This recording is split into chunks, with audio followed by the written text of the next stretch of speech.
Director और share holder वाले फैसले करने, इसलिए क्योंकि बड़े वादे इसलिए यहाँ पे बता दिया कि डायरेक्टर और जो ऑनरशिप है वो दोनों तो क्या है, अलग अलग है।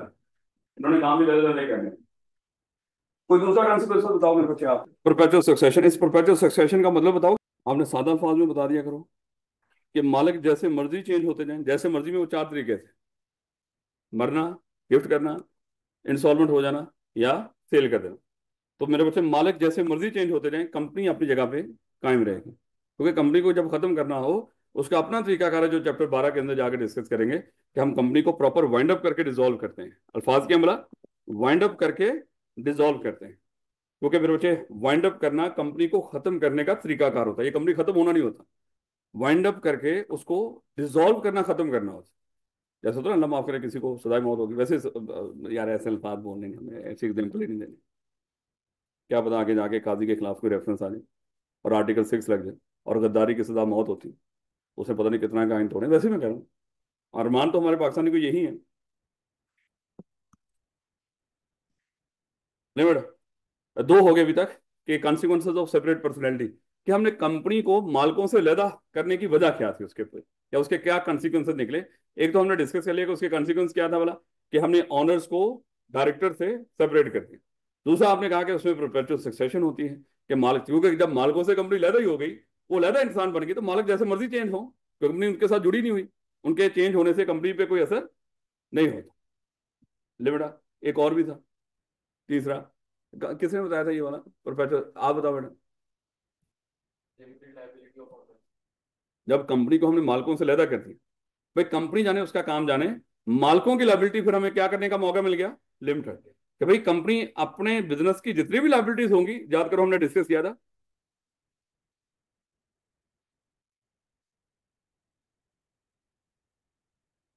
हमने डिस्कस किया कि कुछ लोग मिलकर कंपनी बनाते हैं, और जिस दिन कंपनी बनी तो कंपनी क्या होगी, खुद अलहदा से इंसान बन जाएगी।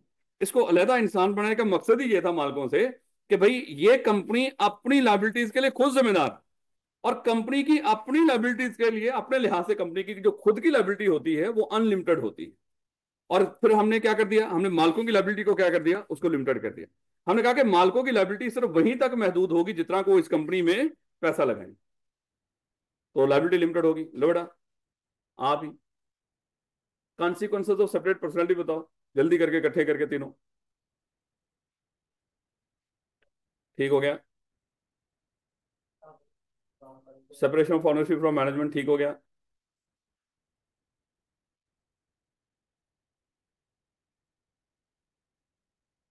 आप जो भी आए उसको ऐड पूरा करो भैया।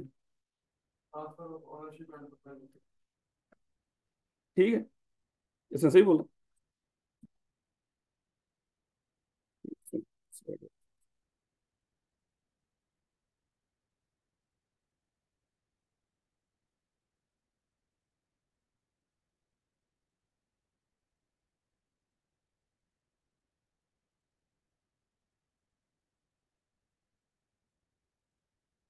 ले बेटा, आप जो आखिर पे बैठे हो, बस हेडिंग बता दो, कोई तीन चार करेक्टरिस्टिक्स बता दो कंपनीज की।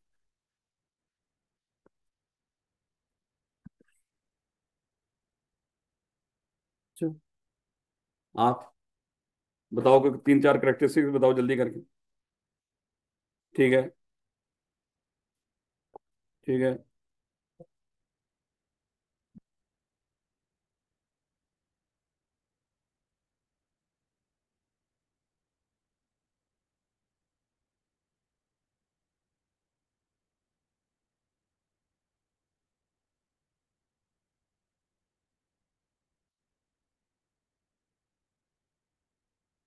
ले मैडम, याद करें, शुरू में हमने डिस्कस किया था, रिवाइज कर लो जल्दी करके।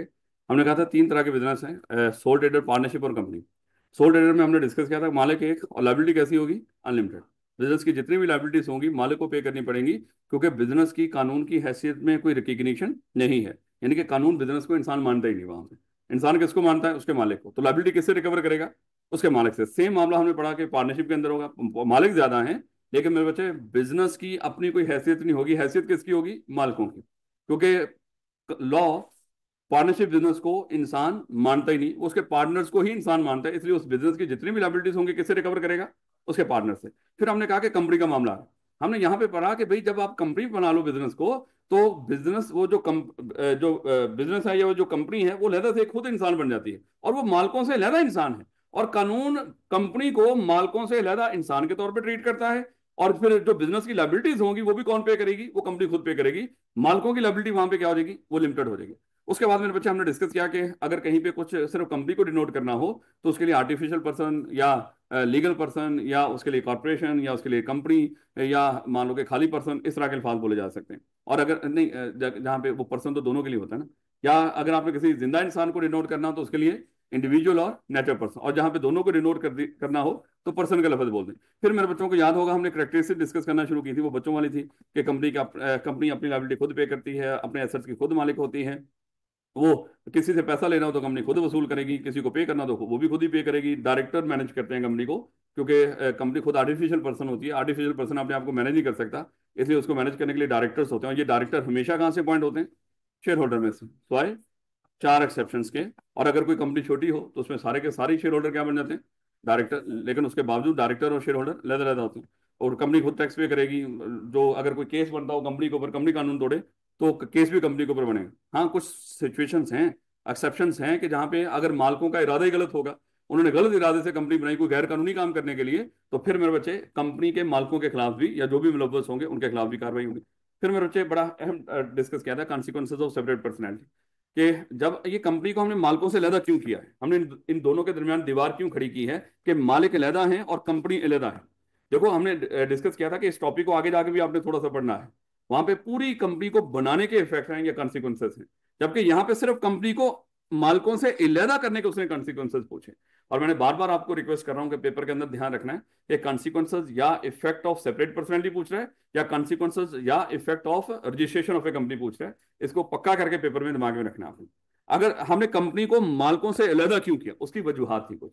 हम चाहते थे ये जो कंपनी है या ये जो मालिक हैं, मेरे बच्चे, मालिक जैसे मर्जी चेंज हो रहे हो, कंपनी की से अगर ये दोनों इकट्ठे होते, जैसे पार्टनरशिप में मालिक और कारोबार दोनों एक ही होते, तो मेरे बच्चे एक पार्टनर छोड़ के चला जाए, बिजनेस डिसॉल्व हो जाता है। पार्टनरशिप डिसॉल्व पढ़ा था ना आपने कि पार्टनरशिप क्या कर जाती है? डिसॉल्व कर जाती है। इसी तरह सोल ट्रेडर में, मालिक में और बिजनेस में कोई दीवार नहीं होती, लेदर लेदर नहीं होते। जैसे ही वो ऑनर मरेगा तो मेरे बच्चे बिजनेस भी क्या हो जाता है? खत्म हो जाता है।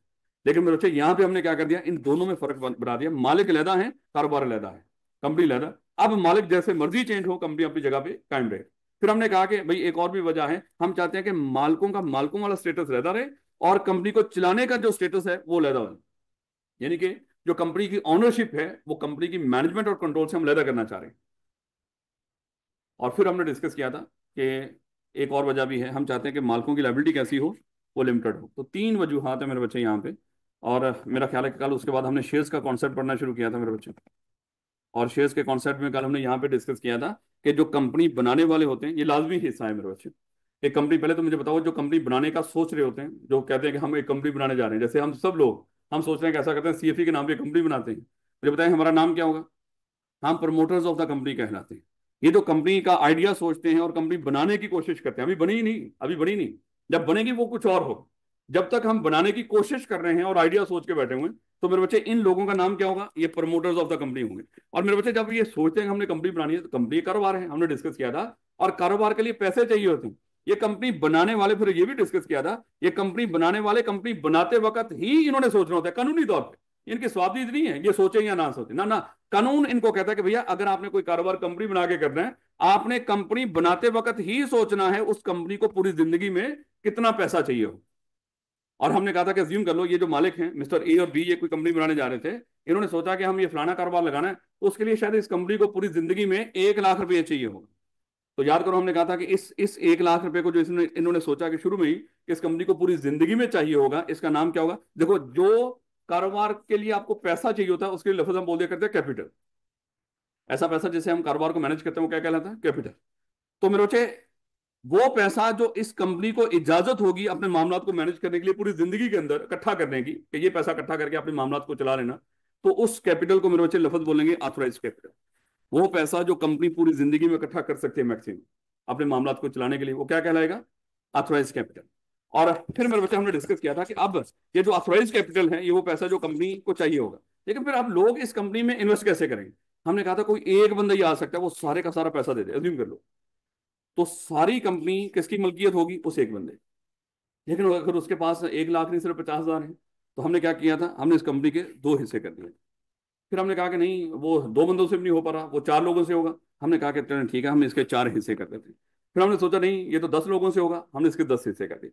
हमें पता चला नहीं, 10 भी गरीब ही हैं, उनके पास भी इतना पैसा नहीं होगा, हमें 100 बंदा चाहिए होगा, हमने 100 हिस्से कर दिए।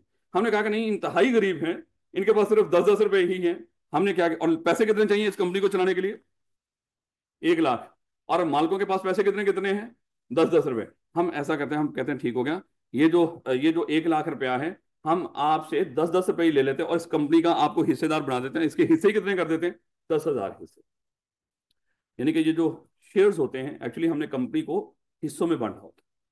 तो जितने एक कंपनी के शेयर्स होंगे, एक्चुअली उतने ही उस कंपनी के हिस्से भी होंगे। एक से शुरू हुआ था हिस्से से, करते करते करते कंपनीज ने क्या कर लिया, अपने लाखों करोड़ों और अरबों शेयर्स हैं अब कंपनीज के। इसका मतलब क्या हुआ, किसी कंपनी ने अपने अपने आप को अरबों हिस्सों में डिवाइड कर लिया हो। तो मेरे बच्चे, अब फिर हमने डिस्कस किया था, ये जो ऑथराइज कैपिटल होता है, इसको कैसे मेरे बच्चे वो किया जाता है, मेंशन किया जाता है। इसको हम मेंशन करते हैं, मान लो कि ये 1 लाख रुपया, इसको हमने करना है 10-10 रुपए के हिस्सों में डिवाइड। तो मेरे बच्चे, 10-10 रुपए के हिस्सों में जब हमने इसको डिवाइड किया, तो मुझे बताओ कितने हिस्से बनेंगे इसके? 10,000 हिस्से बनेंगे। इसको चाहे शेयर्स बोल दो, चाहे इसको आप इस बिजनेस के यूनिट्स बोल दो, चाहे और क्या हो सकता है, शेयर हो सकता है, यूनिट्स हो सकते हैं, और तो मेरा ख्याल गोली मारो एमवीपी लाओ, क्या हो सकता है? शेयर ही सही है। तो बेटा, इसको यूनिट्स बोल दो, चाहे इसको शेयर्स बोल दो, लेकिन ज्यादा जो लफ्ज बोला जाता है वो क्या बोला जाता है? वो शेयर्स ही बोला जाता है। तो एक्चुअली हमने इस कंपनी के 10,000 हिस्से कर दिए। अब मेरे बच्चे, हमने क्या कर दिया, ये हिस्से उसके लोगों के सामने रख दिए, चलो भैया हर कोई बंदा अपनी औकात के मुताबिक हिस्से खरीदते रहो। ये बिल्कुल ऐसे ही है, जैसे मान लो कि ये एक जमीन का टुकड़ा है, कोई एक बंदा जाके भी उस जमीन के टुकड़े को खरीद सकता है, अकेला मालिक बन जाए। लेकिन हमने सोचा कि ऐसा करते हैं, इस जमीन के ना हम टुकड़े कर देते हैं, छोटे छोटे टुकड़े कर देते हैं, 5-5 और 10-10 मरले के टुकड़े कर देते हैं इसके। तो हमने क्या कर दिया, इस जमीन के 10-10 मरले के, मान लो कि 10,000 टुकड़े कर दिए, एक पूरी सोसाइटी बना दी। अब एक बंदा आया, उसने आके एक टुकड़ा खरीद लिया, वो 10,000 टुकड़ों में से एक टुकड़ा खरीद लिया। मुझे बताओ, क्या उसने पूरी सोसाइटी खरीद ली है? ऐसे ही होता ना कि एक बंदे ने घर हो और वो वहां पे चौधरी बनने की कोशिश कर रहा था, वो कहता तू, तेरी सोसाइटी है, तेरा एक एक घर है, तू अपने घर के लिहाज से ही अपनी औकात दिखा, है तू ऐसे औकात दिखा रहा है जैसे पूरी सोसाइटी तेरी है। तो इसका मतलब 10,000 घरों की एक सोसाइटी में से उसने क्या किया, एक घर खरीदा है, एक हिस्सा उसका है 10,000 हिस्सों में से। इसी तरह कंपनी के भी हमने क्या किए होते हैं, हिस्से किए होते हैं। और जब आप जितने शेयर्स खरीदते हो उतने, आप देखो एक बंदा जाके ये भी तो खरीद सकता है, एक घर में एक सोसाइटी में 5 घर खरीद ले, तो 5 हिस्सों का मालिक हो गया है। तो इसी तरह मेरे बच्चे, एक बंदा क्या करता है, कंपनी में जितनी उसकी औकात होती है या बसात होती है, उतने वो हिस्से खरीद लेता है। अब मेरे बच्चे तो देखिएगा, अज्यूम कर लें मेरे बच्चे, इस कंपनी को पूरी जिंदगी में कितना पैसा चाहिए होगा? 1 लाख। हमने इसको क्या किया, 10-10 रुपए के 10,000 शेयर्स में डिवाइड करके रख लिया। इनको मेरे बच्चे हम क्या बोलेंगे, ये जो 10,000 हिस्से की, इनको क्या बोलेंगे? 10-10 रुपए के जो 10,000 हिस्से हो गए, इनको हम शेयर्स बोलेंगे। अब मेरे बच्चे, लोगों के सामने ये शेयर हम ऑफर कर देंगे, लोग आएंगे, इन शेयर्स को खरीदेंगे, जो जितने शेयर्स खरीदेगा उतना का पैसा कंपनी को दे देगा। अब अज्यूम कर लें, ये शेयर्स बिकते बिकते बिकते बिकते बिकते बिकते ये सारे सेल हो गए, यानी कि 10,000 शेयर सेल हो गए, और 10 रुपए कंपनी को पर शेयर मिला होगा, तो कितना पैसा इकट्ठा हो गया होगा? 1 लाख रुपया, जो कंपनी चाहती थी। लेकिन एक और चीज अभी याद रखिएगा, ये 1 लाख रुपया वो पैसा है जो कंपनी पूरी जिंदगी में इकट्ठा करेगी। ये नहीं है कि कंपनी फौरन शुरू में इकट्ठा कर लेगी ये सारे का सारा। मान लो कि 1 लाख रुपया वो है जो कंपनी पूरी जिंदगी में इकट्ठा करेगी, लेकिन जो फैक्ट्री हम लगाने जा रहे हैं उसके लिए सिर्फ हमें 25,000 चाहिए शुरू के अंदर। कितने शेयर पड़े हुए हैं हमारे पास? 10,000 हिस्से हैं। तो लेकिन हम शुरू में सारा सेटअप लगाने के लिए हमें कितने पैसे चाहिए? 25,000।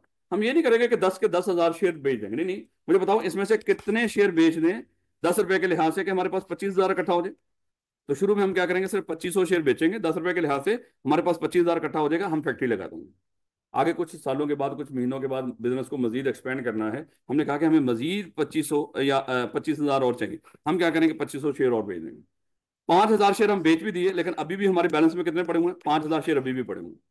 साल के बाद आपने मजीद 2500 शेयर बेच दिए, तो मेरे बच्चे अभी भी आपके पास कितना बैलेंस पड़ा होगा? 2500 शेयर का अभी भी पड़ा होगा। आपने वो 2500 भी कुछ सालों के बाद बेच दिए, अब वो 10 के 10,000 शेयर इशू करके आप वो 1 लाख रुपया इकट्ठा कर लिया। अब मजीद शेयर इशू नहीं कर सकते क्योंकि आपके पास नहीं है। वो आगे जाकर डिस्कस करें वो कैसे मजीद ऐड हो सकते हैं। लो बेटा, सिर्फ ये बताना था शेयर्स होते क्या हैं। एक्चुअली ये शेयर क्या होता है, हमने कंपनी को हिस्सों में डिवाइड किया होगा। तो जिसने जितने शेयर्स खरीदता है वो एक्चुअली उतने हिस्सों का कंपनी का मालिक होता है।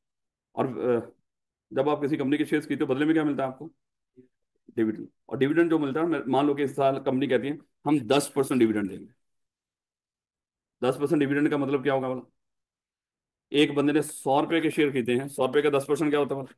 तो इसको 10 रुपए मिलेंगे। एक बंदे ने 1000 के शेयर खरीदे हों तो 100 रुपए। तो इसलिए इस तरह फिर हम क्या करते हैं, उसको हिस्सा देते हैं। जिसके ज्यादा हिस्से होंगे उसको ज्यादा डिविडेंड मिल जाएगा। फिर ये भी तो बंदा सोचता है ना, अच्छा फिर वो सर मिलेगा क्या, कैसे बंदर बांट करेंगे उसकी। तो इस तरह होती है मेरे बच्चे, हम परसेंटेज की शक्ल में डिविडेंड अनाउंस करते हैं, फिर जितने जिससे के वो इन्वेस्टमेंट होती है उस लिहाज से उसको डिविडेंड मिलता रहता है। ले बेटा, ये बात तो भी छोटी सी करनी थी, लेकिन हमने कुछ ज्यादा चीजें डिस्कस कर ली ताकि यहीं पे थोड़े से कॉन्सेप्ट क्लियर हो। The capital of A company, वो जो पैसा जिससे हमने कंपनी चलानी है, is represented by the share. वो शेयर्स की शक्ल में हम यानी कि 1 लाख रुपया वो कैपिटल है जो कंपनी के लिए चाहिए, लेकिन इस कैपिटल को हमने किस में डिवाइड कर दिया था? शेयर्स में। शेयर्स उस कैपिटल का रिप्रेजेंटेटिव होते हैं। एंड द शेयर होल्डर, वो बंदा जो कंपनी के शेयर्स खरीदेगा, उसके उसका नाम क्या होगा? शेयर होल्डर, या मेंबर्स आर इट्स ऑनर। तो जो कंपनी का मालिक होगा उसको हम ऑनर भी कह सकते हैं, उसको हम शेयर होल्डर भी कह सकते हैं, उसको हम मेंबर भी कह सकते हैं। लेकिन मेरे बच्चे, उसने खुद आपको बता दिया ये जो मेंबर और शेयर होल्डर, इन दोनों टर्म में थोड़ा सा फर्क भी होता है। और अक्सर आई क्या पूछता है, शेयर होल्डर या मेंबर में क्या फर्क है, या मेंबर को डिफाइन कर दो। मेंबर की डेफिनेशन बहुत दफा पूछी हुई है। एक चीज तो हमने शायद पहले भी थोड़ी सी डिस्कस की हो, ऐसा बंदा जिसने उस कंपनी के शेयर्स खरीदे होंगे, ऐसा बंदा जिसने उस कंपनी के शेयर्स खरीदे होंगे, वो क्या कहलाएगा? Share holder. वैसे समझाने की बात कर रहा हूं अभी। और ऐसा बंदा जो उस कंपनी का मेंबर भी हो और शेयर्स भी ना हो, क्या वो शेयर होल्डर होगा? लेकिन मेंबर तो है। लेकिन वो मेंबर कैसे बनेगा, ये मेरे बच्चे अभी हम जाके आगे डिस्कस कर लेंगे, क्योंकि आगे हमें कुछ ऐसी कंपनीज भी मिलेंगी जिसमें शेयर्स ही नहीं होते। अगर उन कंपनी में शेयर्स ही नहीं होते तो मेरे बच्चे फिर उस कंपनी के लोग मेंबर कैसे बनते होंगे? शेयर्स तो है नहीं उसके। फिर उसका एक तरीकाकार होगा, वो तरीकाकार फॉलो करके क्या बनते होंगे उसके मेंबर। अब वो जो उस तरह की कंपनी के मेंबर बने हैं, वो मेंबर तो हैं लेकिन शेयर होल्डर नहीं। ऐसी कंपनी जिसके पास शेयर्स ही नहीं है, और आप लोगों को बताते फिर मैं फलानी कंपनी का शेयर होल्डर हूं, हालांकि उस कंपनी के पास तो शेयर्स ही नहीं है। तो ये तो मेरे बच्चे बेवकूफी है। तो मेरे बच्चे इसलिए लफज, ये जो शेयर होल्डर और मेंबर, इसमें फर्क होता है। लेकिन फर्क मेरे बच्चे बड़ा माइनर सा है, वैसे इंटरचेंजेबली हम कहते हैं, हम यूज करते हैं। हर शेयर होल्डर मेंबर भी होता है, लेकिन लाजमी नहीं कि हर मेंबर शेयर होल्डर हो, क्योंकि बाज़ का कुछ कंपनी के लोग मेंबर बन जाते हैं लेकिन उस कंपनी में शेयर्स ही नहीं होते। तो हर मेंबर शेयर होल्डर नहीं होता, लेकिन हर शेयर होल्डर मेंबर होता है। ऐसे ही मेरे बच्चों, जैसे अभी हम बीलॉ में पढ़ रहे थे, वो अगर कोई बच्चा बीलॉ में का यहाँ पे बैठा हुआ है, हमने कहा कि हर जो सास है वो बहू बहू भी होती है, लेकिन हर बहू सास नहीं होती। फजूल सी बात है वैसे, इसका क्या ताल्लुक है यहाँ से? लेकिन है तो ऐसे ही ना, हर शेयर होल्डर मेंबर होता है लेकिन हर मेंबर शेयर होल्डर नहीं होता। ये आगे जाके उसने खुद बकवास कर दी, ये कहता है जाके बाद में चैप्टर में डिस्कस कर लेंगे। लो बेटा, पहले यहीं पे थोड़ी सी और कहानी सुनो।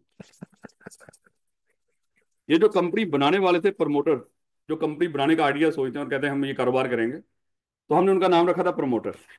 अब कंपनी बनाने के लिए मेरे बच्चे याद करो, आई2बी के अंदर आप पढ़ के आए थे, कुछ बेसिक डॉक्यूमेंट्स होते हैं जो तैयार करने होते हैं। उन दो डॉक्यूमेंट्स का नाम है, जो दो बड़े अहम डॉक्यूमेंट्स हैं कंपनी बनाने के लिए हमें चाहिए होते हैं। एक का नाम है मेमोरेंडम ऑफ एसोसिएशन और एक का नाम है आर्टिकल ऑफ एसोसिएशन। ये जो दोनों डॉक्यूमेंट्स हैं, ये कौन बनाते हैं वाला? ये कंपनी बनाने वाले मेरे बच्चे बना रहे होते हैं, क्योंकि जब तक ये नहीं बनाओगे कंपनी बनेगी नहीं।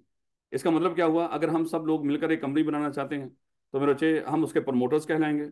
और कंपनी कैसे बनेगी, जाके हम रजिस्ट्रार के पांव पड़ जाएंगे जो कंपनी बनाते हैं या जो रजिस्टर करते हैं। हम क्या करेंगे, उसके पास कुछ डॉक्यूमेंट्स लेकर जाएंगे। वो डॉक्यूमेंट्स कौन कौन से? मेमोरेंडम और आर्टिकल।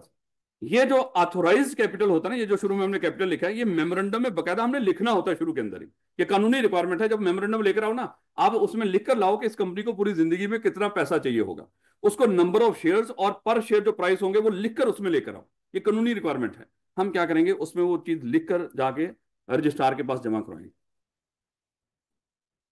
मेरा ख्याल है अभी इसको इन बातों का भी रहने, ये चीज ज्यादा डिटेल में मुझे लेके जानी पड़ेगी, तो मेरा ख्याल है अभी इसको रुक जाओ, आगे आए मेरे बच्चे। हु कैन ऑन शेयर्स, यानी कि शेयर्स का मालिक कौन हो सकता है? लिमिट अज्यूम कर लो ये कंपनी है और इस कंपनी के 10,000 शेयर्स। कहता है ये इस कंपनी के जो शेयर्स हैं ये कौन खरीद सकता है? कहता है हर पर्सन इस कंपनी के शेयर्स खरीद सकता है। हर बंदा इस कंपनी के शेयर्स खरीद सकता है। जब यहां पे देखो लफ्ज क्या बोला उसने, हर पर्सन इस कंपनी के शेयर्स खरीद सकता है। जब हम पर्सन की बात करते हैं तो पर्सन में तो मेरे बच्चे नेचुरल पर्सन भी आ जाते हैं और आर्टिफिशियल पर्सन भी आ जाते हैं। इसका मतलब क्या हुआ, एक कंपनी के शेयर्स नेचुरल पर्सन भी खरीद सकते हैं और आर्टिफिशियल पर्सन भी खरीद सकते हैं। एक कंपनी के शेयर्स जिंदा इंसान भी खरीद सकते हैं, कोई और कंपनी भी खरीद सकती है। तो कहता है कि एनी लीगल पर्सन, जिसको कानून इंसान मानता हो। मुझे बताओ, क्या पाकिस्तान का कानून आपको इंसान मानता है? कानून की निगाह में तो इंसान हो ना, चाहे आप कंपनी वाले इंसान नहीं, लेकिन कम से कम कानून की निगाह में इंसान तो हो। घर वाले माने ना माने, कानून मानता है मेरे बच्चे, याद रखिएगा। घर वाले कहते हैं इंसान बन, इसका मतलब अभी आप इंसान बने ही नहीं, लेकिन फिर भी मेरे बच्चे, लेकिन कानून तो आपको इंसान मानता है। Any legal person can own shares in A company. देखो यहाँ पे जो लीगल पर्सन बोला ना, उसने खाली कंपनी की तरफ इशारा नहीं किया, उसने हर इंसान की तरफ इशारा किया। यहाँ पे जो उसका जो मतलब था उसका कहने का, क्योंकि पीछे हम पढ़ के हैं खाली कंपनी को डिनोट करना हो तो हम उसके लिए लीगल पर्सन भी बोल सकते हैं। लेकिन जब वो लीगल पर्सन यहाँ पे लफ्ज बोल रहा है, उसका मतलब क्या है बोला? हर इंसान, फिलहाल इस लाइन के अंदर। कहता दिस इंक्लूड, आगे उसको बेचारे को क्लियर करना पड़ा क्योंकि उसने तो बच्चों को कंफ्यूज कर दिया। क्योंकि लीगल पर्सन तो अभी हम पढ़ के आए थे किसके लिए लफ्ज बोलते हैं, कंपनी के लिए। तो उसको बोलना पड़ा कि इसका मतलब है अदर कंपनीज भी इंसान ये शेयर्स खरीद सकती है। हालांकि इसको कहना चाहिए था दिस इंक्लूड अदर इंडिविजुअल या नेचुरल पर्सन, क्योंकि लीगल पर्सन किसको बोलते हैं मोस्टली, वो कंपनी के लिए लफ्ज बोला जाता है। ऐसे ना मेरे बच्चे, उसको वजाहत में क्या बताना चाहिए था वैसे, कि दिस इंक्लूड अदर इंडिविजुअल्स या नेचुरल पर्सन, लेकिन उसकी मर्जी। कह रहा it is very common in practice for some companies to own some और all of the shares of other company. यानी कि जब आप आगे जाएंगे प्रैक्टिस में तो आपको पता चलेगा, एक कंपनी है उसमें हजारों जिंदा इंसान शेयर होल्डर हैं और उसमें 10 कंपनी भी शेयर होल्डर है। आपको पता चलेगा एक कंपनी ऐसी कंपनी है उसमें सैकड़ों कंपनी शेयर होल्डर हैं और 3 जिंदा इंसान भी शेयर होल्डर है। आपको पता चलेगा एक कंपनी है उसकी शेयर होल्डर सिर्फ कंपनी ही है। आपको पता चलेगा एक कंपनी है उसकी अकेली मालिक शेयर होल्डर एक ही कंपनी है, कोई जिंदा इंसान बीच में है ही नहीं, एक ही कंपनी पूरी कंपनी को ऑन करके बैठी हुई। इसके लिए लफ्ज जब आप बड़े होंगे ना, उसके लफ्ज बोला करेंगे स्पेशल पर्पज व्हीकल्स। बात करते कंपनी क्या करती है, मजीद कंपनीज बनाती है।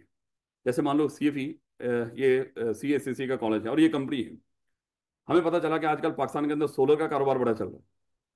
हमने कहा, हमने सोचा कैसा करते हैं, CFE के थ्रू ही हम क्या करते हैं, सोलर का कारोबार भी करते हैं।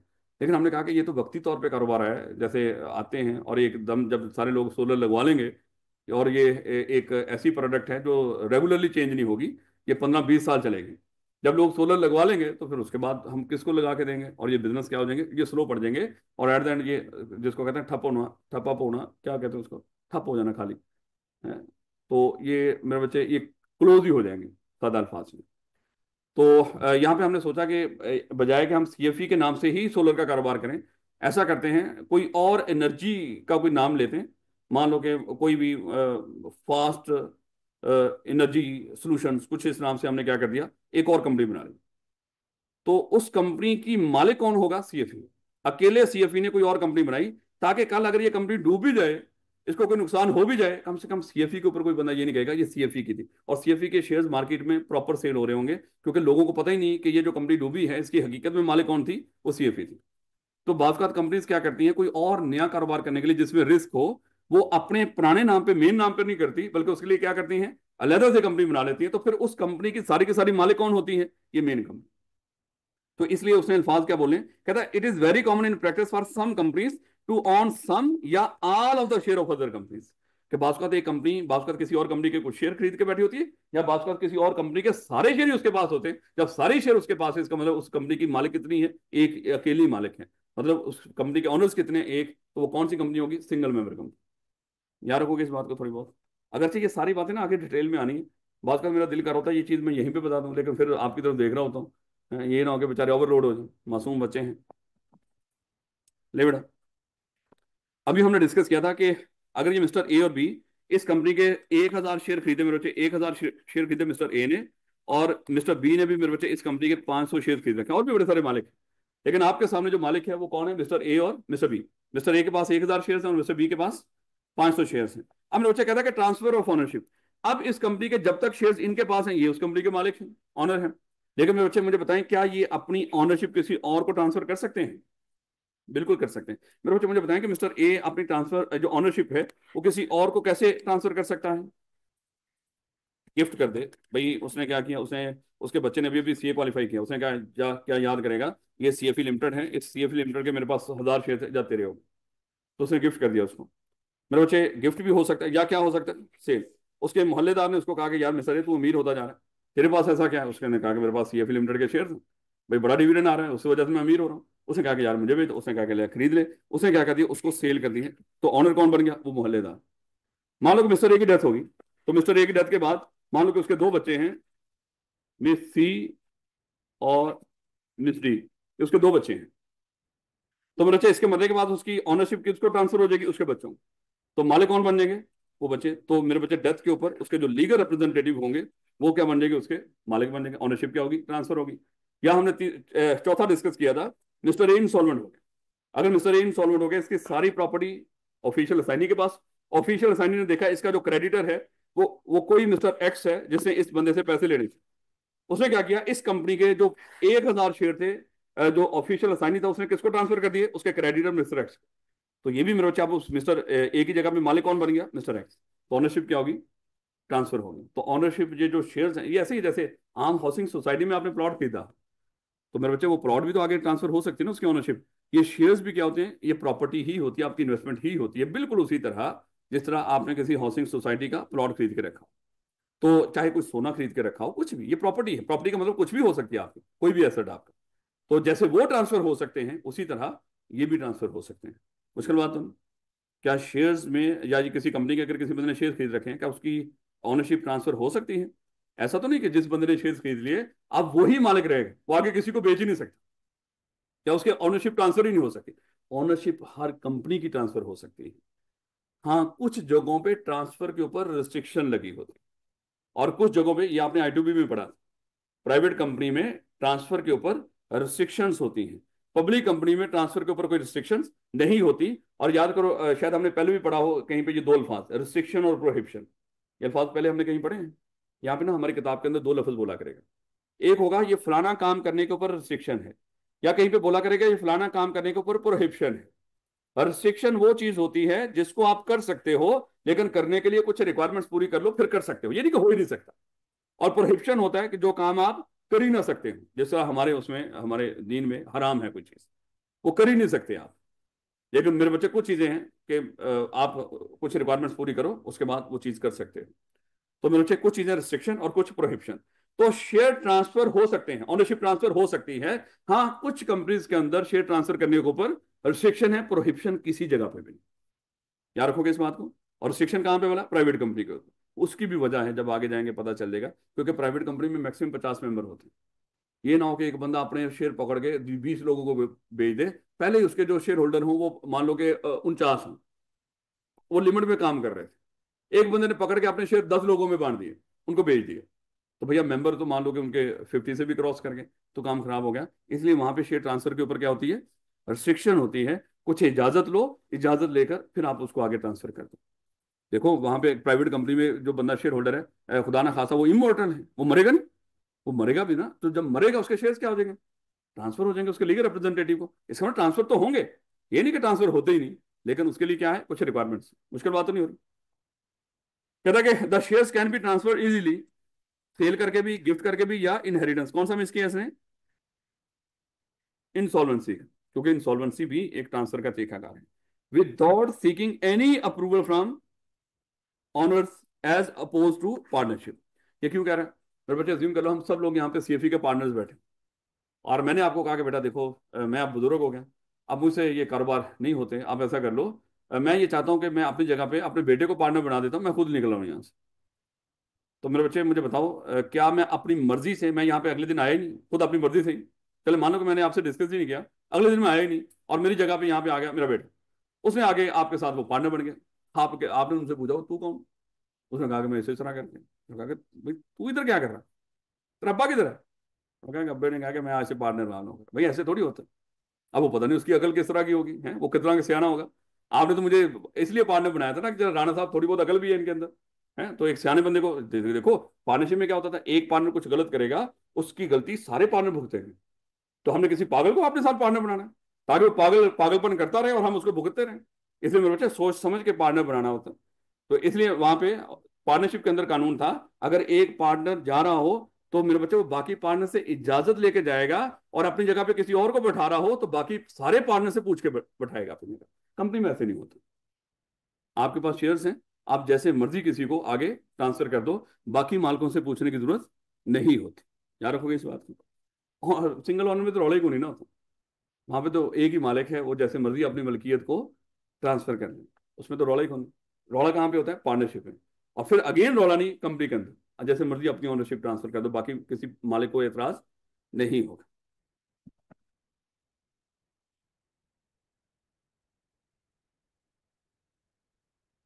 तो वो ओनरशिप ट्रांसफर, ये शेयर ट्रांसफर, यार अजीब सी बात है, बात तो एक ही है। ले बेटा, अज्यूम कर लो ये मिस्टर ए है। इस मिस्टर ए का मेरे बच्चे डीएचए में एक प्लॉट है, और इसने प्लॉट खरीदा है मेरे बच्चे 10 मिलियन का। 10 मिलियन में से इसने 4 मिलियन मेरे बच्चे पे कर दिया है। चलो ऐसा कर ले, 6 मिलियन पे कर दिया, और 4 मिलियन अभी पेबल है। और इसने इस प्लॉट की फाइल मेरे बच्चे आगे बेच दी किसी मिस्टर बी को। मिस्टर बी को मान लो कि उसने 7 मिलियन का बेच दिया मिस्टर बी को। अब मेरे बच्चे मुझे ये बताएं, इस प्लॉट का मालिक कौन है, मिस्टर ए या मिस्टर बी?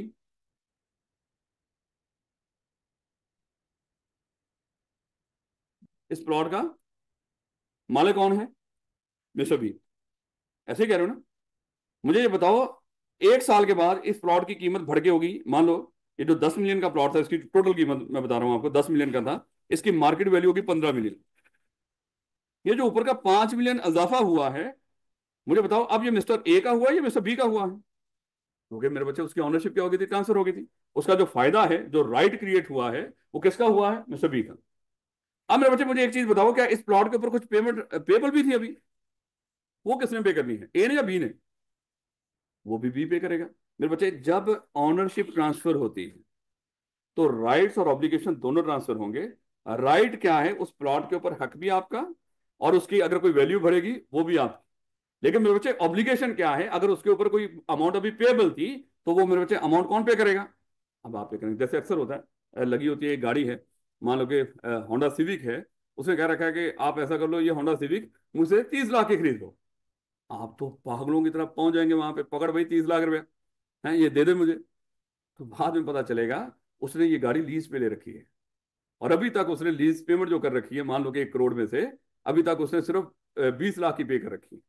और 30 लाख को आपको बचेगा, एक तो 10 लाख एक्स्ट्रा पे करोगे, और बाकी का 80 लाख अभी आपने बैंक को भी पे करना। इस वजह से वो कितने की थी, वो 30 लाख की आपको बेचना, अभी आपने उसके ऊपर 80। तो राइट्स और अगर खरीद लेते हो फिर भी आप, तो मेरे अच्छे राइट्स और ऑब्लिगेशन दोनों आपको ट्रांसफर होंगे। मालिक भी अब आप गाड़ी के होंगे, गाड़ी की अगर वैल्यू बढ़ जाती है वो भी, लेकिन वो जो 80 लाख बैंक को पे करना है वो भी आपने ही पे करना है। सेम मामला शेयर्स का। तो शेयर मेरे बच्चे, अगर मिस्टर ए ने किसी कंपनी के शेयर खरीदे,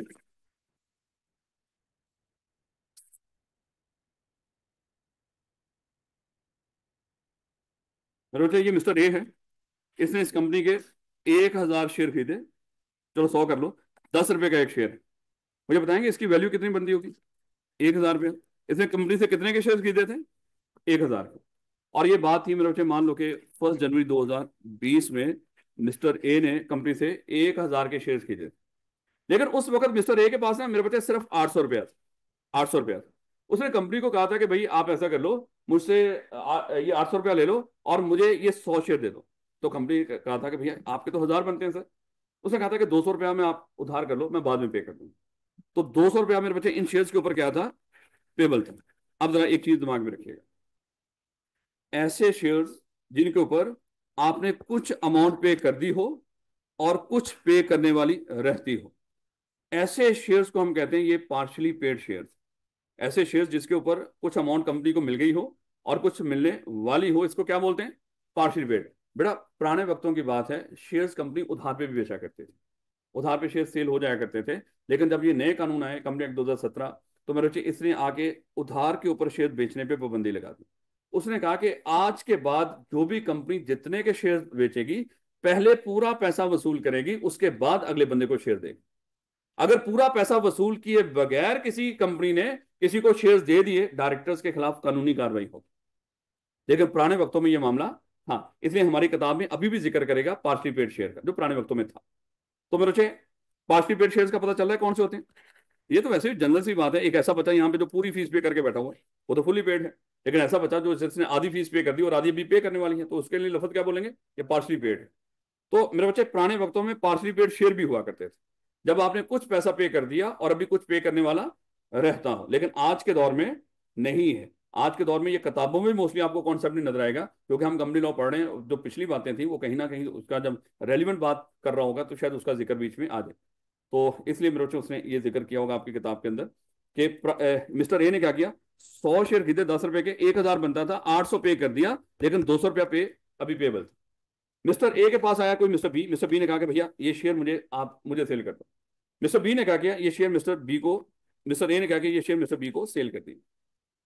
अब मेरे बच्चों मुझे ये बताओ, इन शेयर्स का, इन 100 शेयर्स का मालिक कौन है, मिस्टर बी। अब ये मालिक है। अब राइट्स एंड ऑब्लिगेशन किसको ट्रांसफर हो गए होंगे, मिस्टर बी को। मुझे ये बताएं, इन शेयर्स के साथ राइट क्या एसोसिएट थे। एक तो मेरे बच्चे, जब वो मालिक बन गया, पहले जो डिविडेंड मिला करता था, शेयर होल्डर को डिविडेंड नहीं मिलता ना मेरे बच्चे। पहले जो डिविडेंड मिलता था मिस्टर ए को, अब वो डिविडेंड किसको मिलेगा, अब वो मिस्टर बी को मिलेगा। कोई और राइट भी होगा। अब मेरे बच्चे, एक और राइट, जब मिस्टर ए इस कंपनी का मालिक हुआ करता था, शेयर होल्डर था 100 शेयर्स का, उस कंपनी के जब मेंबर्स की मीटिंग हुआ करती थी, जनरल मीटिंग, उसका हक हुआ करता था, वो मेंबर्स की मीटिंग अटेंड कर सकता था। अब वो राइट किसको ट्रांसफर हो गया होगा, मिस्टर बी को। अब जनरल मीटिंग अटेंड कौन करने जाया करेगा, मिस्टर बी। उसके बाद मेरे बच्चे, एक और राइट भी हो सकता है कि अगर इन शेयर्स की मार्केट में वैल्यू बढ़े, तो पहले जब बढ़ा करती थी, मिस्टर ए के पास शेयर थे तो उसकी वैल्यू बढ़ती थी। अब जब वो इसको ट्रांसफर हो गया, वो पहले अगर मान लो ये शेयर 10 रुपए का था, मार्केट में इसकी कीमत 50 रुपए होगी, ये राइट किसका है जो इजाफा हुआ है, ये भी मिस्टर बी का है। लेकिन मेरे बच्चे, इसके साथ कोई ऑब्लिगेशन हैं। आज के दौर में तो अगरचे नहीं होते हैं, लेकिन मेरे बच्चे पुराने वक्त में तो हुआ करता था ऑब्लिगेशन। जब वो लोग क्या करते थे, उधार पे शेयर खरीदा करते थे। तो मेरे बच्चे, अगर पुराने वक्त की हम बात करें, मिस्टर ए का कोई ऑब्लिगेशन था, वो क्या था, 200 रुपया भी पेबल था। ये भी किसको ट्रांसफर हो जाएगा ऑब्लिगेशन, मिस्टर बी को। अब ये 200 रुपया कौन पे करेगा, मिस्टर बी पे करेगा। मुश्किल बात तो नहीं हो रही। तो शेयर ट्रांसफर हो सकते हैं। जब शेयर ट्रांसफर हो तो उसके साथ एसोसिएटेड राइट्स एंड ऑब्लिगेशन वो भी ट्रांसफर हो जाएंगे, बिल्कुल आम प्रॉपर्टीज की तरह। ये बेटा कहता है कि when shares are transferred, the rights associated with the share such as, उसने खुद बता दिया, right to receive a portion of any dividend. Any dividend क्यों बोला, क्योंकि मेरे बच्चे, जब आप किसी कंपनी के शेयर खरीद लेते हो, 100% गारंटी नहीं होती कि आपको डिविडेंड मिलेगा। गारंटी होती है डिविडेंड मिलेगा, ना ना, कोई गारंटी नहीं होती। डिविडेंड मेरे बच्चे, हम पढ़ेंगे आगे जाके, हमेशा प्रॉफिट पे से होता। प्रॉफिट होगा तो डिविडेंड होगा, नहीं तो नहीं होगा। अगर आपकी कंपनी लॉस में है, तो डिविडेंड कहां से पे करेगी, प्रॉफिट तो है ही नहीं, तो वो कंपनी डिविडेंड पे नहीं करेगी। फिर आगे जाके फिर हम डिस्कस करेंगे अपने सिलेबस के अंदर, अगर एक, और ये आप आई2बी में पढ़ के आए हो इस तरह की बात, अगर एक कंपनी प्रॉफिट कमा भी ले, उसमें से डिविडेंड पे करना है कि नहीं, ये डायरेक्टर्स की स्वाधीन होती है। प्रॉफिट आ गया, डायरेक्टर कह रहे हैं हमने सारा प्रॉफिट बिजनेस में इस्तेमाल करना है, हमने डिविडेंड पे ही नहीं करना, तो इस साल भी डिविडेंड नहीं मिलेगा। तो इसलिए लफज उसने क्या बोला, एनी डिविडेंड, कि अगर कोई डिविडेंड हुआ, प्रॉफिट ही नहीं आ रहा फिर भी नहीं, प्रॉफिट आया, डायरेक्टर ने सारा पैसा कंपनी में इस्तेमाल कर लिया प्रॉफिट का, जिसको आप रिटेन अर्निंग कहते हैं, याद है ना, ऐसी अर्निंग जो आपने बिजनेस में ही रिटेन करके रखी। तो रिटेन अर्निंग बना दिया आपने सारे के सारे की। कुछ भी मोस्टली डायरेक्टर, सियाने डायरेक्टर क्या करते हैं, कुछ रिटेन कर लेते हैं, कुछ डिविडेंड के तौर पे कर देते हैं। लेकिन बहुत ही सियाने क्या करते हैं, सारे रिटेन कर लेते हैं।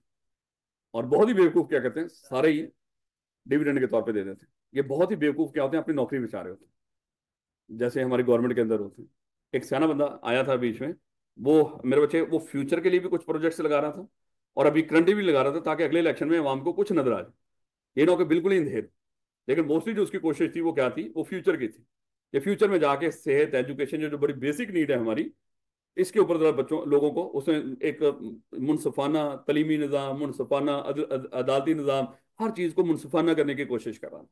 कि जो बड़े से बड़ा प्राइवेट स्कूल है, जिस तरह की वो एजुकेशन दे रहा है, जो हमारे जो गवर्नमेंट के स्कूल है उनमें भी सेम एजुकेशन होनी चाहिए। देखो मेरे बच्चे, वो बड़ों ने, कुछ लोगों ने सोचा कि अगर ये गरीबों के बच्चे भी हमारे बच्चों की तरह पढ़ गए, तो हमारे पास जो जॉब्स हैं, जहाँ पे हमारे जो इंतहाई, अल्लाह माफ करे, जिनकी एंड जो चंद दिनों के बाद जिन्होंने मरना है, वैसे तो मरने के वक्त का नहीं पता है, जो बड़े देर के जर्नैल रिटायर होकर बैठे हुए, जो हम उनको नौकरियां मांगते हैं, ये भी पढ़ लिखे हैं, तो फिर तो ये कल डिमांड करेंगे कि हम भी बड़े पढ़े लिखे हैं, ये नौकरी जर्नैल को देने की बजाय अब हमें दो। तो फिर हम क्या करेंगे, तो बेहतर यही है कि ऐसे बंदे को साइड में लगाओ। तो फिर बच्चे, ये लॉन्ग टर्म प्लानिंग करते हैं। देखो, पिछले दिनों में लेबनान के अंदर पेजर धमाके हुए। वो पेजर्स कई सालों पहले मेरे बच्चे खरीदे गए लेबनान की तरफ से। तो वो कम्युनिकेशन के लिए, मान लो कि जैसे रेडियो टाइप के इस तरह के वो होते हैं, डिवाइसेस होती हैं। वो कई सालों पहले से, और जब वो कई सालों पहले ऑर्डर कर रहे थे, उस वक्त ही उनके अंदर वो मवाद फिट कर दिया गया। तो मेरे बच्चे खुद सोचे वो कितने सालों पहले इस तरह की जंगों की प्लानिंग करके बैठे। और हमारे कोई दो चार बम गिर भी जाए, वो कहेंगे अभी कौन सा हमारे ऊपर थोड़ी गिरा है, अभी तो हमारे फलाने सूबे की सरहद पे गिरा है, या थोड़ा सा आगे भी आ जाएगा। खैर मतलब मेरे ऊपर अभी हमारा देखो, हमारा कैपिटल तो महफूज है। फिर क्या हुआ, सूबे तो कैपिटल में भी गिर जाए, फिर क्या हुआ, उन्होंने मार्गला की पहाड़ी पे गिराया। उन्होंने कहा खुदा ना खासा कौन सा पार्लियामेंट पे गिराया है, पार्लियामेंट में उन्होंने कहा सारे बच गए। हुआ ही क्या है। तो मेरे बच्चे हम तो कमाल के लोग हैं। तो लेकिन उनकी देखें सोच कितनी है कई सालों की। और मेरे बच्चे वो इसलिए जैसे सुबह हम डिस्कस कर रहे थे कि वहां पे एक बम आता है और यहाँ पे कोई मेन बंदे को शहीद कर देता है, वो एक बम आता है। और यहाँ पे 500, और वहां पे कोई फर्क नहीं पड़ता। ये सुबह हम डिस्कस कर रहे थे, बच्चों को बता रहे थे। मेरे बच्चे उनकी बड़ी लंबी चौड़ी प्लानिंग है। हम यहाँ पे फतवे लगा रहे हैं, तू मुसलमान है कि नहीं, तू जन्नत में जाए कि नहीं, तू तो पक्का जहन्नमी है? उनके जन्नत जहन्नम का रौला ही को नहीं उनका। वो सारे ही या तो अल्लाह माफ करे उन्हें सोच के बैठे हुए, या तो हम जन्नती ही हैं जहन्नमी ही हैं, रौला ही मकाओ इस बात का। लेकिन हमारा सबसे बड़ा टारगेट ही मसला ये है। वो एक बड़ा खूबसूरत मीम चल रहा था फेसबुक के ऊपर कि जाकिर नाइक साहब आ तो गए पाकिस्तान के अंदर, लेकिन अब आप अपने आप को साबित करें पहले नंबर पे तो वो मुसलमान हैं कि नहीं। क्योंकि हमारे कुछ लोगों के नजदीक तो मुसलमान ही नहीं है। उनके ऊपर तो ऐसे तरह के, तो मेरे बच्चे इस तरह की हम कौम है, अल्लाह माफ करे। एक एक बंदे ने वहां पे सवाल पूछा, कहता सर मैं क्रिश्चियन हूँ, अगर मैं मुसलमान हो जाता हूँ, मुझे बताएं आपके तो 72 फिरके हैं, तो मुझे बताएं कि अगर मैं मुसलमान हो जाऊँ तो मुझे कौन सा फिरका ज्वाइन करना चाहिए कि मुझे जन्नत मिल जाए। हैं? हम तो यही भी रौले हैं कि यहाँ पे तो हम ये भी नहीं कह सकते किसी को तू सादा मुसलमान हो जा। हम उसको कहते हैं कि तू तिलों वाला मुसलमान बनेगा तो मेरे बच्चे तभी जन्नत में जाएगा। तो और तिलों वाला कौन सा है, उसके हर हर एक बंदे के पास अपने अपने तिल हैं, जो लगाते हैं उसके ऊपर उसको मुसलमान बनाने के लिए। हरकतें करतूतें नहीं देखते अब। एक बाबा जी इनको मिले हुए हैं, अल्लाह ताला बुजुर्ग बड़े हमारे, बड़े कदर करते हैं उनकी। उनकी इतनी चमत्कार है उनके, हैं वो ऐसा लगता है तो वो माशाल्लाह वो बाबा जी जो है ना, वो सारा दिन चमत्कार ही दिखाते रहते हैं। अंबिया अलैहिस्सलाम को कि एक दो मौजूदे मिलते हैं, और वो सारे मौजूदे इकट्ठे करके उन्होंने बाबा जी के अंदर रखे। दिन रात मौजूदे, दिन रात मौजूदे। यकीन करो, दूसरा क्लिप करो, हर वक्त नियात। ये नहीं कि चलो पुराना। और बंदा हैरान हो जाता है यार, इतने चमत्कारी इंसान और फिर भी हमारे हालात देख लो। कहते हैं जहां जहां पे अल्लाह माफ करे दरबार हैं, उनके हालात देख लो उन मुल्कों के, और जहां पे दरबार नहीं उनके हालात देख लो वो कहाँ पे पहुंच गए हैं। इसका मतलब दरबार वाले तो कोई हमारे लिए कुछ कर ही नहीं रहे, तो फिर खुद ही कुछ कर लो यार। मादद के साथ ये इस तरह कुछ इस तरह के अल्फाज में, क्योंकि हमारे कुछ माशरती बिगाड़ हैं जिनको हम समझ ही नहीं पा रहे। मेरे बच्चे लगे हुए हैं बस। दोबारा देखिएगा, वापस आओ, कोई दरबार पे चला गया तो वो भी वापस आ जाए। क्योंकि एक हमारा दोस्त था, उसका बीएमबीएस का पेपर पास नहीं हो रहा था, वो होता नहीं था, बड़ी बड़ी अटेम्प्ट, बीसीबीएस उसका नाम था, उस पेपर का नाम था बीसीबीएस। जब मॉड्यूलर सिस्टम था सबसे खतरनाक ये पेपर बीसीबीएस हुआ करता था। ये लोगों की 15-15 16-16 अटेम्प्टें भी थी इसके अंदर, क्योंकि उस वक्त लिमिट नहीं हुआ करती। तो इस तरह के से तो एक बंदा स्पेशल मेरे बच्चे किसी पीर साहब के पास गया था गैस लगवाने के लिए, हमारा दोस्त। ये ना सुनी सुनाई बात नहीं नहीं, एक रात पहले वो स्पेशल उसने बस पकड़ी और पीर साहब के पास गया। पीर साहब ने उसको बताया ये चैप्टर कर ले, ये चैप्टर कर ले। पीर को नहीं पता ये चैप्टर है।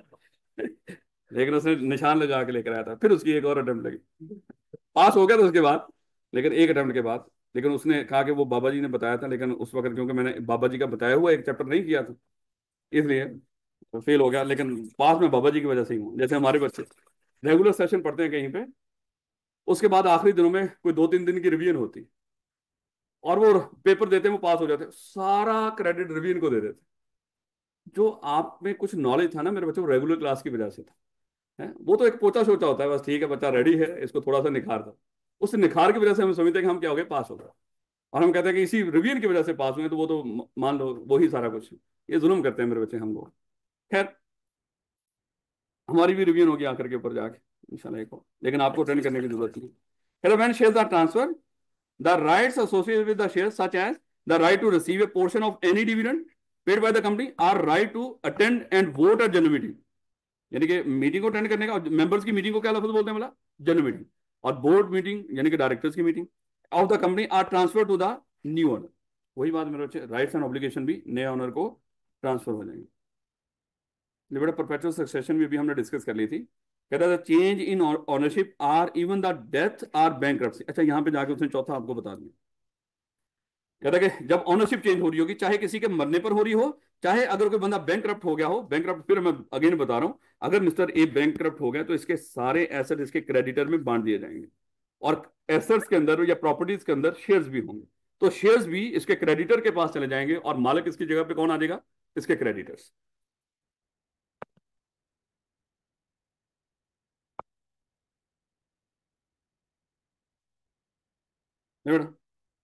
Of owner does not affect the existence of company as oppose to partnership. Partnership में तो कोई मालिक मेरे बच्चे जैसे ही मरता है या वो इंसॉल्वेंट हो जाए तो पार्टनरशिप क्या कर जाती है? डिसॉल्व हो जाती है मेरे बच्चे। हाँ, वो लहदा नया एग्रीमेंट करके नई पार्टनरशिप बना सकते हैं, लेकिन पार्टनरशिप एक दफा डिसॉल्व कर जाती है। बिजनेस तो नहीं ना होता डिसॉल्व, वो चाहे तो उसी बिजनेस को नया पार्टनरशिप एग्रीमेंट करके। याद है ना, हमने बचपन में पढ़ लिया था कि पार्टनरशिप किसका नाम था भला? उनके दरमियान आपस में ताल्लुक है। और एक भी पार्टनर, वो हमने एक पूरा वेब बनाया था सबके दरमियान, सबके, अगर हम सब पार्टनर हैं, हम सबके दरमियान लाइनें लगी हुई, हम सब एक दूसरे के साथ जुड़े हुए। एक भी पार्टनर बीच में से निकल गया तो मेरे सोचे सारा वो जो स्ट्रक्चर था वो सारा खराब हो जाएगा। हमें क्या करना पड़ेगा? नए सिरे से एक नया एग्रीमेंट करना पड़ेगा इस बिजनेस को लेकर चलने के लिए।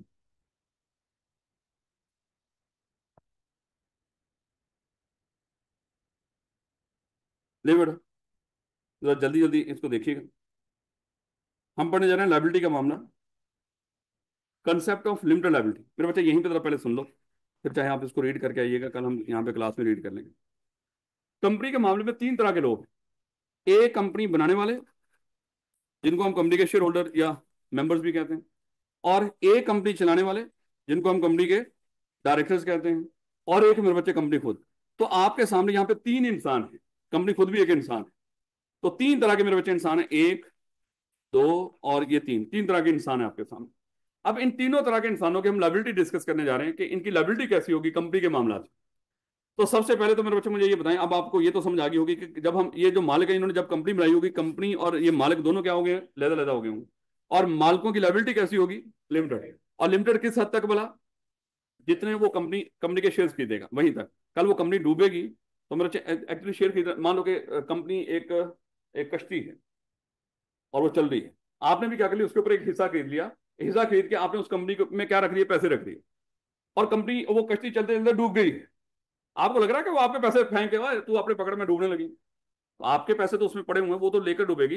लेकिन कम से कम आपका घर बार तो वो बच जाएगा। वो कश्ती ये थोड़ी करेगी, पानी को कहेगी ऐसा कर इसके घर की तरफ रास्ता बना है, तो मैं इसका घर भी साथ लेके जाना चाह रही हूँ। लेकिन पार्टनरशिप वो बिजनेस उसमें होता है, सोल ट्रेडर के अंदर इस तरह का मामला। लेकिन कंपनी में ऐसा नहीं होता। कंपनी में जो पैसा आपने उसमें लगाया होगा, और पैसा कंपनी में लगाते किस शक्ल में हो? शेयर्स की शक्ल में। एक और भी होता है, लेकिन हम तो फिलहाल लिमिटेड लायबिलिटी की बात कर रहे हैं इनके इनके लिहाज से। वैसे तो क्रेडिटर भी पैसा लगाते हैं उसके लिए, तो उनका वो किसी और मद में होता है वो लगाना पैसा फिलहाल। तो मालिकों की लायबिलिटी कैसी होती है मेरे बच्चे? लिमिटेड। अब अगली बात आ गई, कंपनी चलाने वाले डायरेक्टर्स, इनकी लायबिलिटी आपको क्या लग रहा है कैसी होगी? लिमिटेड, अनलिमिटेड या नो लायबिलिटी? मेरे बच्चे, कानून कहता है इनकी कोई लायबिलिटी नहीं होगी, लेकिन अगर ये अपनी औकात में काम करेंगे, औकात में काम करेंगे। और आगे जब पढ़ेंगे, हम अभी हमने डिस्कस किया था कि कंपनी बनाने वाले दो बड़े अहम डॉक्यूमेंट्स बनाते हैं, मेमोरेंडम ऑफ एसोसिएशन और आर्टिकल एसोसिएशन। ये जो डायरेक्टर्स हैं ना, उनकी औकात क्या होगी वो आर्टिकल एसोसिएशन में ये लिख देते हैं। कंपनी बनाने वाले शुरू के अंदर ही लिख देते हैं, जैसे हमारे मुल्क का एक आइन है, उस आइन में किस बंदे की क्या औकात है सारी लिख रखी है। लेकिन एक हमारा इदारा है जो बड़ा ही ताकतवर है, उसने वो अपनी अक्सर औकात चेंज करता रहता है। अभी भी रात के अंधेरे में वो अपनी औकात चेंज करने लगा। लेकिन कुछ लोगों ने उसमें कहा कि नहीं भैया अभी रुक जाओ। मौलाना साहब ने कह दिया, है जो बेचारा अभी तक जिसको हम कहते थे बकाऊ माल है मौलाना, लेकिन उसने कहा कि ना भैया, इसने के पास तो पहली माशा बड़ी औकात है इसकी, हमारी कोई औकात नहीं इसके सामने, तो मजीद इसको अगर आपने पावर दे दी तो हमें खा भी जाएंगे। लेकिन बाकी अभी दो लगे हुए हैं, वो कहते हैं हमारे अब्बू जी हैं, हमने क्या करना है उनकी औकात में इजाफा करना है। वो लगे हुए हैं, अभी आएगी इंशाल्लाह। ये कौन सी कॉन्फ्रेंस होने जा रही है? इसका नाम बताओ मुझे, इंग्लिश में बताओ।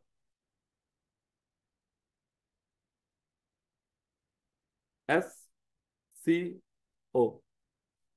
तो आपके जजीरे में इस तरह की कुछ बातें होती नहीं होंगी वहां पे, क्योंकि आप कौन सा पाकिस्तान में रहते हो, आप बिजनेस के स्टूडेंट हो। और ये इक्तिसादी एक मेरे बच्चे तंजीम है जो इक्तिसादियात को देखती है। लेकिन सर वो कौन सी इक्तिसादियात किसको कहते हैं, ये क्या होता है? ये मेरे बच्चे जब अफर में जाओगे ना, जब वो बंदा इंटरव्यू पूछेगा आपसे, तो फिर आपको पता चलेगा इस तरह की चीजें बड़ी इंपॉर्टेंट होती हैं। खबरें सुना करो, वो 10-15 मिनट लगा के खबरें सुना करो। और चलें फिर कल कल बात करेंगे, आप जिसको सुनते हो उसकी कल बात करेंगे। बड़े जल्दी जल्दी। अच्छा, इनकी कोई लाइबिलिटी नहीं होगी, लेकिन कब? अगर औकात में अथॉरिटी के अंदर रहते हुए काम करेंगे। और इनकी अथॉरिटी कहां पे मेंशन होगी? आर्टिकल एसोसिएशन के अंदर। ये देखेंगे मेमोरेंडम और आर्टिकल में क्या आता है, वो बाद में हमें पता चलेगा। चलें यहीं से कल शुरू करेंगे। अच्छा, ये शुरू के अंदर हम जरा थोड़ा सा स्लो रखेंगे। आपका सैटरडे ऑफ होगा फिलहाल, रिजल्ट तक। तो सैटरडे को आपको सुबह सुबह, या हो सकता है फ्राइडे की रात को ही, आपको एक असाइनमेंट मिल जाएगी। वो असाइनमेंट मेरे बच्चे आपने मंडे को सॉल्व करके लेके आनी है। वो लाजमी है मेरे बच्चे। उसके बाद ट्यूसडे या वेडनेसडे को हम जितना पढ़ा होगा उसका टेस्ट रखेंगे। याद रखोगे इस बात को? तो फिलहाल ये सिर्फ रिजल्ट तक मेरे बच्चे। हमारी कोशिश है कि कोई नहीं, अभी दरअसल ना वो कुछ बच्चे पीपी और एमएस ऑफिस कर रहे हैं, तो उनकी क्लासेस मोस्टली बच्चों की वीकेंड पे होती हैं। हम कह रहे हैं कि अभी जब इतनी मसला ही नहीं सिलेबस के अंदर, तो हम, और बच्चे अभी रिजल्ट आने वाला है, फिर बहुत ज़्यादा भी सीरियस भी नहीं। हम चाह रहे हैं कि सिलेबस को हम जरा थोड़ा सा मुनासिब पेस में रखें। लेकिन ये है कि इंशाल्लाह 15 जनवरी तक आपका सिलेबस खत्म हो जाएगा। बड़े सुकून से इसी तरह यार, बड़े इंशाल्लाह 30 टेस्टों के साथ आपका सिलेबस इंशाल्लाह 15 जनवरी तक